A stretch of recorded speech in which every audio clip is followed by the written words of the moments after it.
Ինչ է նշանակում եկեղեցում հոգևորականը անձեռնումը խելի չէ, ինքը նույն Հայաստանի Հանրապետության քաղաքացին է եւ եթե որևէ ապօրինություն է կատարվում, այսինքն ինքը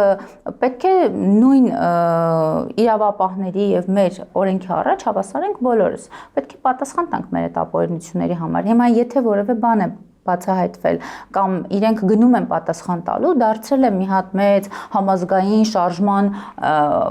առիթ, որպեսզի բոլորն ասեն, որ եկեղեցու մենք եկեղեցու դեմ որևէ բան, որևէ գործողություն, որևէ խոսք չենք տանում։ Ես ասեմ ավելին, այո,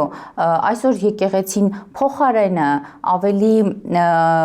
խոսքը լինի ճշմարտության մասին, ինքը խոսում է ատելության խոսք է տարածում եւ սեպ է խրել ժողովրդի եւ եկեղեցու միջեւ մեր կռիվը, մեր խոսակցությունը, մեր երկխոսությունը եկեղեցու հետ չի, հավատքի հետ չի, մեր կռիվը այն սքեմ կրած հակած հոգեվորականների հետ է, ովքեր ուղղակի թաքնվելով եկեղեցու թիկունքում փորձում են հակաեկեղեցական, հակահոգևոր գործողություններ իրականացնել։